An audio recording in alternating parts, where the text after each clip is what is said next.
Olá, pessoal, tudo bom? É, Mandar um beijo para todo mundo, as pessoas que estão se inscrevendo no canal, muito obrigada. As pessoas que estão curtindo, muito obrigada. Os comentários estão sendo bastante construtivos.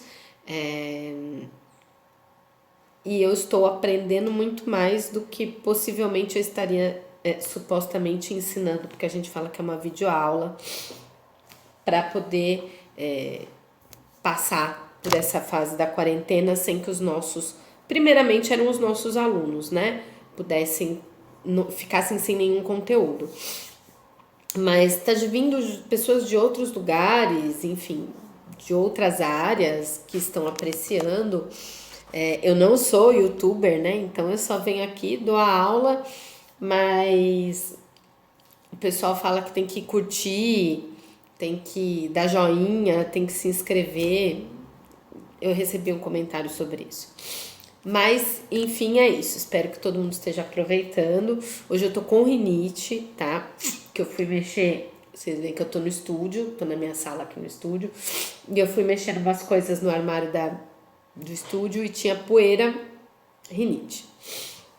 Mas hoje nós vamos falar de uma das fases mais bacanas da história da dança. É assim, sensacional.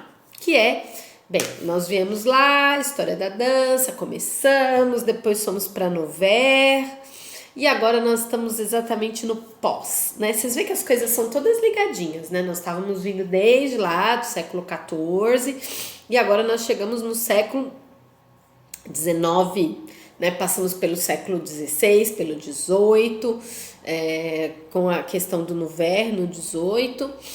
E bem, chegamos agora no século XIX, período romântico da dança clássica.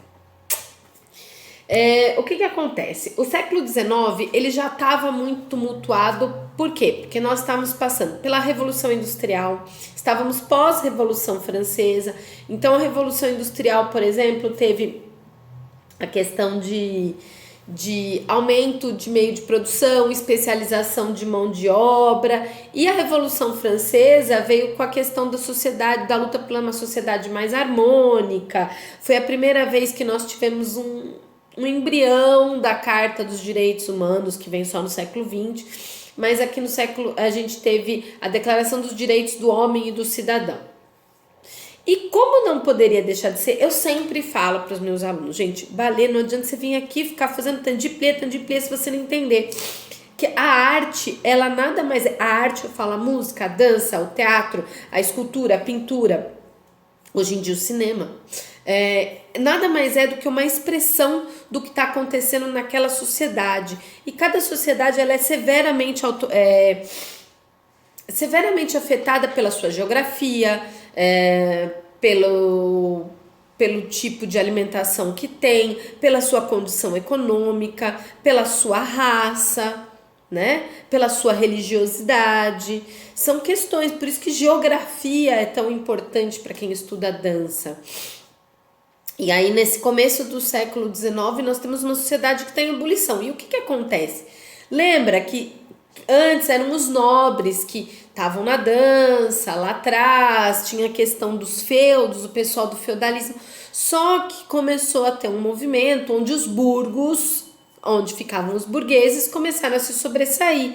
E com a Revolução Industrial, os burgueses, que é os não nobres, os que possuíam riquezas, mas não eram nobres, começaram a dominar a sociedade, né? Principalmente após a Revolução Francesa e com a Revolução Industrial. Então, os burgueses, eles frequentavam o quê? Eles ficavam lá na cidade, então eles que começaram a absorver o quê? A produção cultural. Então, essa produção cultural começou a ser feita em função muito de quem ia consumir, no caso eles, tá? E nós estamos numa fase da história mundial da arte, onde nós vamos entrar no romantismo. O que é o romantismo, né? O romantismo durou mais ou menos entre 1820 até 1850, um pouco mais para frente, um pouco mais para trás.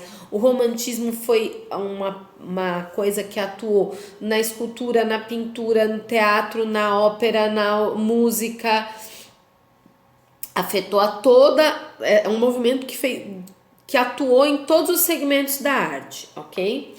E aí nós temos o seguinte, o romantismo ele tem algumas características. Eu vou ler o textinho só para ficar mais ou menos que são, eu separei 6 características.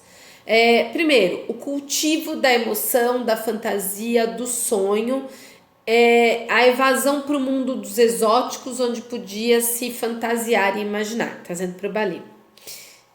Willis, sílfides, náiades, ondinas, ok? Então é a emoção, a fantasia, o sonho. A exaltação da natureza, quase todos os balés românticos eles se passam em florestas, no mar, sempre os cenários têm muito de natureza, né? A defesa dos ideais nacionalistas, isso é, a liberdade individual, a liberdade de um povo, a liberdade, né? Aí nós temos o panteísmo, que é uma seguinte doutrina, que ela fala que Deus não é um ser pessoal, distinto do mundo. Deus e o mundo são uma coisa só, por isso que é tudo étero, tudo espiritual, tudo mágico. Né? Nós temos um individualismo no romantismo, que é o eu, a minha dor, tanto que você vê Gisele, é a dor do Albrecht em perder a Gisele, o amor da Gisele, na Sílfide, você vê a mesma coisa, quando você traz para a literatura tem muito disso, tá? Do meu amor em detrimento a todo outro. E o subjetivismo, o artista ele idealiza temas, então ele exagera nas características que ele imagina. Então a mulher do romantismo é uma mulher frágil, virgem, diáfana, né? Ela vai sofrer. É a parte de uma linguagem. Se você pegar a literatura brasileira desse período, você vai entender melhor isso, tá? Mas enfim, o balé romântico ele é uma constante mistura entre o real e o espiritual e o mágico. Aí o que acontece? O balé romântico, ele mais do que esse romantismo acadêmico, da qual eu terminei de falar as características, ele na verdade ele tem um boom muito grande, porque ele no período romântico há uma melhora, uma superação de nível técnico do balé muito grande, até porque é no período romântico onde surge o uso da sapatilha de ponta pela Marie Taglioni, tá? Eu vou mostrar aqui, quando nós vamos falar do uso da sapatilha de ponta, mas tá aqui, ó. Primeira sapatilha de ponta utilizada. Não é a sapatilha de ponta que nós vemos hoje, não é, tá? Era a sapatilha de meia ponta com a colocação de uma sola um pouco mais dura, com vários cerzidos, tanto que os balés românticos a princípio, né, não tinha tanta utilização de trabalho de ponta. Tinha porque, mas não tinha igual veio os balés depois, né? Os balés pós-romantismo, quando vem aquela era, Marius Petipa. Ok? Claro que muitos dos balés passaram por uma série de renovações durante o tempo, tá? Mas a sapatilha de ponto era o primórdio da sapatilha de ponto. Lembrando que quando a gente falou da Anna Pavlova, porque contava-se muito com a força de tornozelo das bailarinas. E a Anna Pavlova, a gente já falou sobre isso, ela foi fundamental para a sapatilha de ponta que a gente conhece hoje, porque ela mudou tudo. Ela chegou, enxertou, costurou, pintou, colou e deu o que a gente hoje tem como sapatilha de ponta. Então, um dos focos principais do balé romântico é a idealização, o amor, a idealização do amor, né? A mulher que ela é inacessível, ela é inalcançável, ela é moralmente perfeita, né? Quase uma Maria do Bairro. Você vê, né? A Gisele, a Sílfide, elas são traídas, mas né, morre, perde as asinhas por causa do cara, mas tá tudo bem. A Gisele teve ataque cardíaco por causa do fulano, mas tá tudo bem. Mas uma das maiores obras do romantismo não tem história. Nós vamos falar mais pra frente, que é o Pas de Quatre, tá? E muito importante, no romantismo, o que a gente falou lá no Nouvert virou a maior escola do Nouvert. Por quê? Porque no romantismo todos os balés tinham uma história e uma música feita para eles, os personagens, principalmente os personagens principais, eles tinham a ver com aquela história. Não era mais nada solto. Começou lá em La Fille, mas La Fille ainda teve problema da música. E agora no romantismo, não. No romantismo, definitivamente não. Vou criar um balé, tá? Qual é a história? Tal. Quem vão ser os personagens? X. Quem vai escrever a música especificamente para o balé? Fulano. Ok. Junta-se tudo, acontece-se um balé. Que inclusive o cenário também. Qual vai ser o primeiro ato? Qual vai ser o segundo ato? A maioria dos balés do romantismo tinham 2 atos, tá? Que é o mundo real e o mundo espiritual. Aí o que ocorre? É um conjunto montado em função daquilo. Não se pega mais, o cenário que tiver, a luz. Não. E tem uma coisa bastante bacana, né? Que foi a inovação tecnológica, a evolução industrial, que ajudou muito. Então, por exemplo, houve o desenvolvimento de um novo tecido, que no caso foi o tule, e esse tule deu um ar muito mais leve para os figurinos e possibilitou também, com o uso de sapatos de pontas, necessitou-se que com o uso do sapato de ponta fosse também encurtado. Na verdade, o sapato de ponta veio depois do encurtamento das saias. Mas conforme a técnica foi progredindo, houve um encurtamento das saias, tá? Para que se visualizasse melhor o pé da bailarina. Aí, juntando isso com a criação do sapato de ponta que foi utilizado pela primeira vez pela Marie Taglioni, com o tecido tecnológico, criou-se um figurino mais apropriado, que é o figurino que a gente conhece até hoje como titi romântico, né? O titi dos balés brancos, que a maioria dos balés do romantismo tem um ato um ato e o outro ato branco, figurino branco, para dar aquela coisa meio mundo espiritual, né? E o desenvolvimento de tecidos foi muito importante para isso, muito importante. E a criação do lampião de gás, né? Que inclusive causou uma tragédia que a gente vai contar no final. O lampião de gás, o palco começou a ter uma melhor iluminação, ele não estava mais iluminado por velas. Ele tinha na beira, na volta do palco todo, aquele monte de luzinha. Em alguns filmes antigos que mostra teatro você vai ver, um monte de lâmpadas, eram todas lâmpadas a gás, que ficavam ali, eram os candeeiros, mas era a gás, e ficava ali na beiradinha. Tá. O período romântico ele deixou grandes joias para o balé mundial, para a história do balé, principalmente, na minha opinião, Sylphide, Gisele, e tem um balé que se chama Ondine, que eu só vi uma versão do Royal com a Fontaine, algum LCD da vida de 1500, vou até procurar, que eu sei que tem ele no YouTube porque eu já vi, não assisti no YouTube, mas tem. Então ele deixou grandes joias. E o Pas de Quatre, que, esquece, é o ápice. Aí, bem, como tudo, ele teve um esgotamento, e aí nós vamos discutir quando é mais ou menos o fim do romantismo, que todo mundo classifica o balé Coppelia como um balé romântico de 1870, embora ele já seja uma pantomima, mas dizem que aí é o final do romantismo, tá? Mas eu não considero Coppelia um balé romântico, eu considero ele uma pantomima, inclusive considero ele muito mais baseado lá atrás na estética que o Petit Pas veio depois, porque o que acontece no período romântico, geralmente quando a bailarina, os principais estão dançando, o corpo de baile está parado. E quando o corpo de baile dança todo mundo junto. Já o Petit Pas mudou isso, né? O Petit Pas colocou... Primeiro foram a quantidade de vertissements, mas eu não vou falar disso, porque nós vamos falar isso na obra do Petit Pas.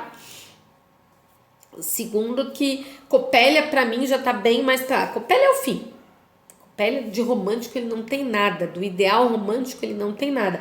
A pincelada de romantismo dele é a idealização que o Franz faz da mulher ideal, perfeita, que ele vê quando olha pra boneca, tá bom? Mas é romantismo fundos, romantismo mesmo. Nós temos a Ondinha, a Gisele, a Lácio Fide. Então eu já falei para vocês, né, que a burguesia passou a controlar as riquezas por causa da Revolução Industrial, e a vida começou a sair do campo, do feudo para os burgos, para a cidade. Então a coisa começou a ser, porque assim, a ordem econômica influencia diretamente na arte, ok? Ninguém vai produzir uma arte que ninguém consome, principalmente porque aqui no Brasil a gente não tem essa visão, mas fora do Brasil, arte é business, cinema é dinheiro, business, música é dinheiro, business, tudo é dinheiro, é empresa. Eu quando comecei a sair do Brasil e comecei a ver como as pessoas tratavam aquilo, então quem é profissional da dança tem que ganhar, tá? Você, para dar uma aula dessa, você demora 2, 3 dias reunindo seu material.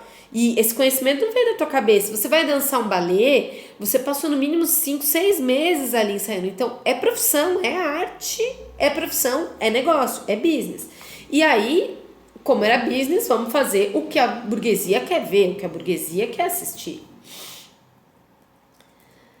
E aí o que acontece? A burguesia também já não tinha mais aquela ideia filosófica de mundo. Quando os balés estavam voltados muito mais para os nobres, para a corte, ele era muito mais pura filosofia. Né? Porque os caras não trabalhavam, porque os caras tinham tempo, né? De imaginar, de idealizar, de discutir aonde fica a frente do lago. Porque o cara era nobre, não fazia nada. Já o burguês, ele trabalha. Né? O cara que é o industrial, o burguês, ele trabalha. Então ele precisa de coisas mais palpáveis. Não só em termos de temática, como em termos de ocular. Então eles começaram-se a criar balés com mais manobras, mais saltos, mais giros, mais portês, né? Balés mais acrobáticos. Por quê? Para eles se sentirem animados, porque eles não queriam pensar. Eles queriam ali para se divertir. Por 2 horas eu quero assistir esse balé, quero esquecer que o mundo tá lá fora, né? Tipo, vou sentar agora para assistir um balé, igual eu tava assistindo os contos de Beatriz Potter, do Royal, que é dos bichinhos. Eu parei por 1 hora que seja. Eu não lembrava que tinha coronavírus, não lembrava que tinha um estúdio, eu não lembrava nada. É divertimento, tá? E isso é muito importante. Então, o romantismo deu essa cara pro balé de divertimento, né? Divertimento consumível, amplamente consumível, porque aumentou-se o consumo de balé absurdamente no começo do século XIX.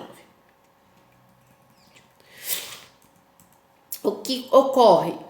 O romantismo se deu na Europa Ocidental, se deu muito em Paris e Londres, ok? Aí o balé, ele vai até a Rússia, acontece, Gisele dança na Rússia, Lácio Fide dança na Rússia, ok, tem, mas o ápice, o apogeu do balé russo é depois disso. A efervescência do balé romântico é no Théâtre de l'Académie Royale de Musique e no Teatro da Sua Majestade de Londres, ok? Nós vamos identificar que o período romântico começou mesmo em 1927 com a estreia da Taglioni no ballet La Sylphide. Eu não vou falar em específico muitas coisas de nenhum desses balés. Depois a gente vai fazendo vídeos de cada um desses balés, tá? Em 1927, a Taglioni estreou no ballet La Sylphide, não Le Sylphide. Um dia a gente vai falar sobre essa diferença, mas é La Sylphide. A Sylphide, que é aquele que tem o primeiro ato pessoal de sainha xadrez, ok? Então, vamos lá. Então eu falei, e o fim presume-se que foi em 1870, mas o declínio foi bem antes disso. Eu acredito que foi em 1850 mesmo, porque o Pas de Quatre, que é uma das obras mais importantes do romantismo, surgiu em 1845. Houve então um desenvolvimento do trabalho de ponta que era básico e que a intenção do uso de ponta é fazer com que a bailarina parecesse flutuar, voar. Se nós estávamos querendo deixar ela hétera, espiritual, nada melhor do que flutuar, ok? Já falei para vocês que as músicas começaram a ser compostas especialmente para o balé. E a invenção da iluminação a gás, ela possibilitou a melhoria da cenografia e do que se via em cena, tá? Embora nós vamos ter bem no final uns assuntos super desagradáveis sobre essa iluminação a gás nos teatros. Agora, acontece um fenômeno muito grande no romantismo. Até então, as grandes estrelas, você vê que eu pouco falei de mulher, a gente falava de homem, né? Mestres, Nouvert, Baldassare Belgioso, Rei Luís, enfim, a gente falava muito de homem. Por quê? Porque a mulher demorou, inclusive, a entrar no balé, né, na dança. Bem, com o romantismo, a mulher virou protagonista. Era um amor romântico, né? Naquele tempo a gente não podia dizer que tínhamos um amor romântico por alguém do mesmo sexo. Existia, mas não se dizia. Ok? Com coisa que amor tem rótulo, né? Amor é amor, a gente ama até a beterraba, como eu falo. O importante é amar, assim como eu amo o que eu estou fazendo aqui com vocês. E aí a mulher, ela virou protagonista nessa época. Os balés eram feitos todos focados na mulher. Então, vou montar um balé fulano, né? A mulher era o tema, a mulher era o foco central. E as grandes bailarinas do período romântico, elas eram tipo rockstars, celebrities, né? Bailarina era celebrities. Eu acho que as bailarinas começaram a perder assim um pouco o nível celebrities quando surgiu Nijinsky. Até então, supremacia das mocinhas, celebrities. Né? O primeiro que veio quebrar essa hegemonia de grandes damas do balé foi o Nijinsky. Então as celebrities eram todas mulheres, ok? Depois, no século XX, nós vamos ter vários homens celebrities da dança, mas nós vamos falar disso depois. As bailarinas, elas eram verdadeiras musas, verdadeiras concorridíssimas. A bailarina mais importante do período romântico da dança foi, sem dúvida nenhuma, a Marie Taglioni. Ela virou o protótipo do balé romântico, tá? Desculpa, gente, é rinite. Ela virou o protótipo do balé romântico, principalmente pelo alto lirismo que ela tinha. Lembra? A gente tudo leva de volta pro que tá para trás. É uma evolução. A gente volta lá para Noverre, que falava sobre a dramaticidade. O estilo dos braços criados no romantismo, né? Aqueles braços mais arredondados, eles eram mais macios, movimentos mais suaves. Isso dava uma aparência, elas dentro dos espartilhos bem apertadinhas, dava uma aparência mais esbelta, dava uma liberdade maior para as pernas, fazia com que a gente pudesse ter movimentos mais elaborados. E isso foi fundamental. Nós vamos falar sobre um grande professor de balé desse período, Caio Blassis, e a evolução, gente, a evolução técnica. Quem assistiu aí no canal tem um La Fille de 1989, que é uma remontagem da primeira La Fille de 1789. Aí você pega assiste esse, depois você vai assistir uma Sylphide, você vê a diferença, o grande salto técnico, a grande melhoria da dança. As bailarinas mais importantes do período da dança romântica foi Marie Taglioni, Carlotta Grisi, Lucille Graham, Fanny Serrito, Pauline Leroux e Fanny Elser. Bem, eu vou pegar umas fotinhos delas. Vamos lá?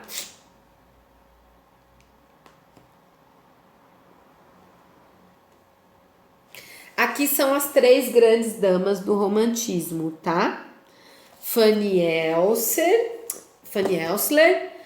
Fanny Elsler, Carlotta Grisi e Marie Taglioni.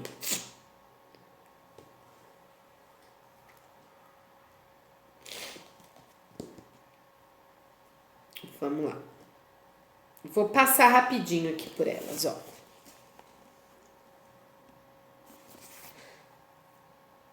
Esse daqui, ó, o Caio Blassis, que eu vou falar pra vocês, que é coreógrafo. Carlotta Grisi em Gisele. Ó a carinha dela. Tudo fofucha. Ó a Fanny Elsler, de novo.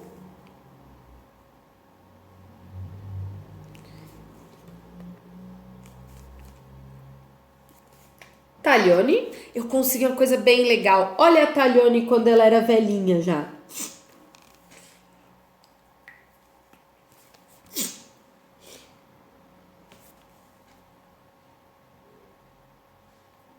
Essa daqui, ó, é a Pauline Leroux.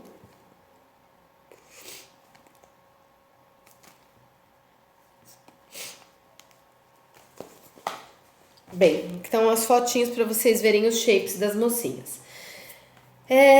E aí o que acontece? Esses balés, né, das Willis, geralmente eram balés onde os homens sofriam por amor, né? E no final eles ficavam com aquele sofrimento pelo amor. Então a gente falou para vocês, as bailarinas começaram a ficar em altíssima, até que chegou-se ao ponto das bailarinas começarem a se travestir para dançar, tá? Elas começaram a mulheres desempenhar papéis de homens, tanto que a Fanny Elsler e a irmã dela chegaram a fazer esses tipos de papéis, e tem uma famosíssima, que ficou a Eugénie Friocre. Ela foi a primeira a interpretar o Franz em Copélia, tá? Porque tava faltando homem estrela, então elas eram tão estrelas que a gente punha até mulher fazendo papel. Então o primeiro Franz foi uma mulher.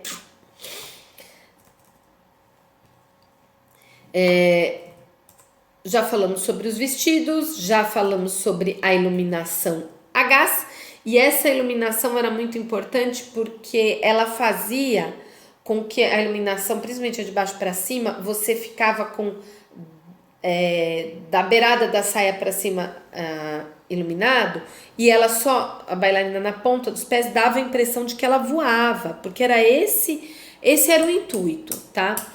Principais balés da fase romântica, vou pegar aqui alguns: La Sonnambula, La Sylphide, Le Diable Boité, La Gypsy, La Perry, La Vivandière, O Diabo A4, Le Corset, Papillon, aí eles falam Copélia, Pas de Quatre, A Filha do Bandido, tá? Coreógrafos: Jean Coral, Joseph Mazilier, Jules Perrault. Eles colocam o Marius Petipa aqui, mas o Marius Petipa ali mesmo não tava conseguindo nada, gente. Ele tava tentando para um lado, pro outro, não tava famoso, não. O auge dele vem depois disso. Arthur Saint-Leon, que é o que fez Copélia e alguns outros balés daqui. E o Filippo Taglioni, o Paul Taglioni também. Compositores: mandou bem. As músicas mais usadas geralmente eram as do Adolf Adam e do César Pugni, tá? As duas maiores rivais do período romântico, Fanny Elsler e Marie Taglioni. Fanny Elsler, ela era aquela bailarina lírica, e desculpa, gente, a Marie Taglioni era aquela bailarina lírica, e a Fanny Elsler não, era uma bailarina elétrica, acesa. Mas aí o que acontece, né? Eram grandes bailarinos do período romântico. Aí alguém teve uma ideia. Um tal de sujeito chamado Benjamin Lumley. Ele chegou e falou assim pro Perrault: vamos fazer o seguinte, vamos balar? Vamos pegar as maiores bailarinas do nosso tempo, vamos montar um balé para elas, com a música do Pugni, composta especialmente para isso. Esse Benjamin Lumley, ele era diretor de teatro da Her Majesty, Teatro da Sua Majestade em Londres. Aí o que eles falaram? Vamos explorar as características particulares de cada uma dessas bailarinas e colocá-las dançando em conjunto. Bem, chamaram Fanny Elsler, Carlota Grise, Fanny Serrito, Lucille Graham para dançar. Acontece que a Fanny Elsler não quis participar do projeto. Ela falou, não, tô fora. Então ficou no Pas de Quatre a Lucille Graham, Carlota Grise, Fanny Serrito, Marie Taglioni. O balé estreou em Londres em 12 de julho de 1845, que foi a maior sensação. Aliás, eu amo o Pas de Quatre até hoje, a gente chama de Pas de Quatre de punho. Amo o Grand Pas de Quatre, acho uma aula de balé clássico. E a coreografia ali era do Perrault, né? Depois teve no começo do século XX, uma versão do Anton Dolin no Royal, tá? Sendo que a direito de obra de remontagem dele ele deixou para um casal de amigos, que são os donos dos direitos desse Pas de Quatre. E aí o que acontece? O Pas de Quatre ele pegou o que havia de melhor do romantismo, ele pegou a essência do romantismo e colocou as bailarinas para fazer o que havia de mais difícil na técnica clássica daquela época. Então teve adágio, teve petit allegro, teve gran allegro, teve mudança de posição, teve movimentos fluidos de bailarina. E assim, ele tem um entrée, né, um Pas de Quatre, depois ele tem uma variação de cada uma e depois ele tem uma coda final, tá? E essas coreografias foram projetadas para exibir as melhores características de cada uma delas, certo? Aí fofoca, bastidores.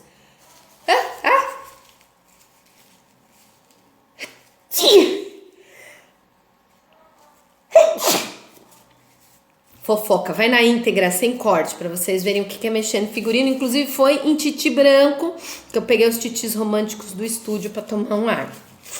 Bem, fofoca. Vamos fazer qual é a ordem de aparecer em cena? Da mais velha para mais nova, tá? Então colocou-se as 4 numa linha. Tá, então vamos lá, quem é a mais velha?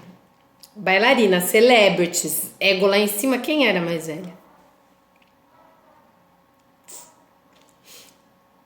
Tinha que dar um passo para frente, a mais velha. Diz a lenda, isso é chacota de balé. Dizem que 3 deram um passo para trás e deixaram a Taglioni na frente. Mas ninguém ali assumia quem era mais velho e quem era mais novo, tá? Agora, o período romântico do balé, ele deixou um grande legado. O maior legado para mim dessa fase do balé é que assim, acabou-se com aquela bailarina que tem personalidade para um tipo só de balé. Igual a Taglioni, que só fazia os balés dramáticos, líricos. A Elsler, que só fazia os balés animados. Não, começou a haver uma dualidade, principalmente por Grise.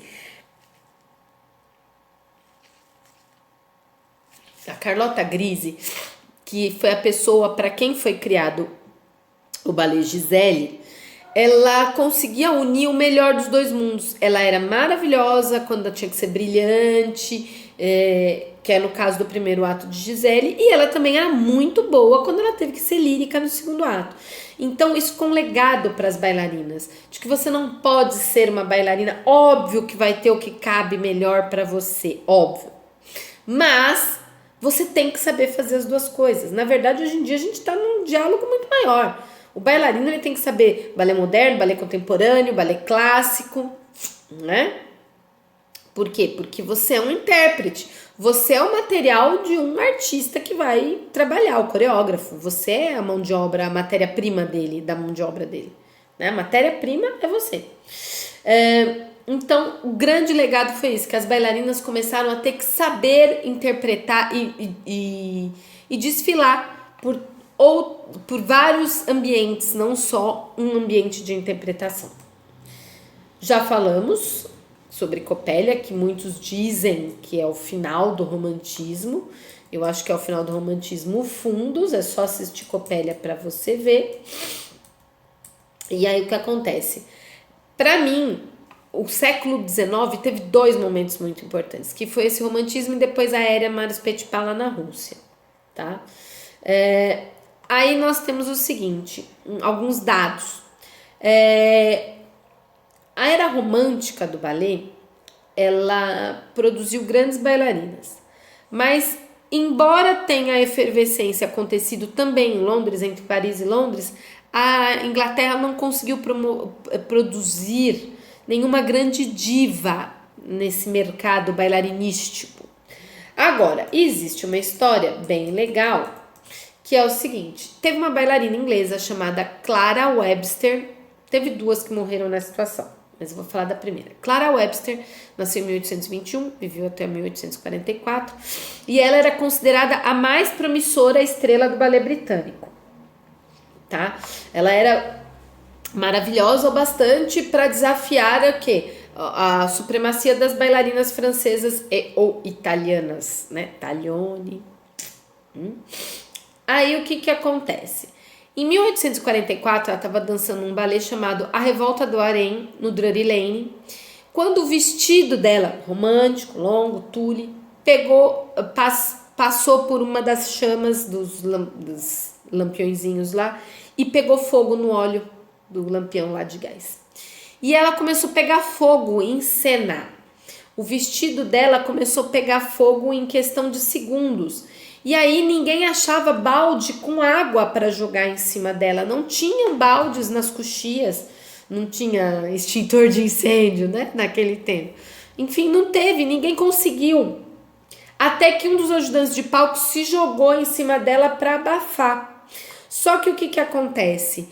Não permitiram que fechassem a cortina. Então o público viu ela pegando fogo, ela aos berros e aquela confusão. Aí, business, né? Negócios. Pegaram ela de cena, levaram ela para o camarim e disseram que não foram ferimentos tão graves, que estava tudo sob controle. Deixaram o balé continuar e ela morreu depois de 3 dias, porque ela queimou tudo. Né? Ela tinha 23 anos, tá?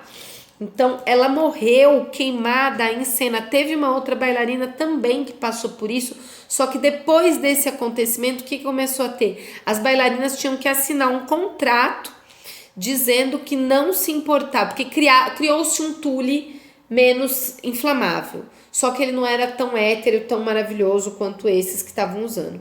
E aí a bailarina tinha que assinar no contrato dela que ela não se importava em não usar aquele tule que era menos inflamável e não se importava morrer, pegar fogo, não, tá bom?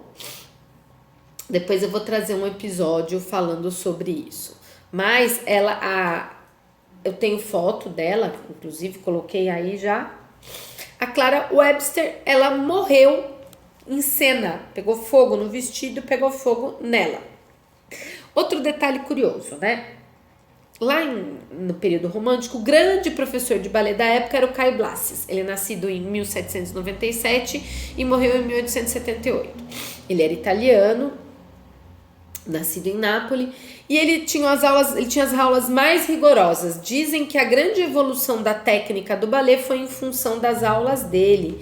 E ele foi professor dos professores do Cecchetti, inclusive os ensinamentos dele foi que incentivaram o Cecchetti a criar o método Cecchetti.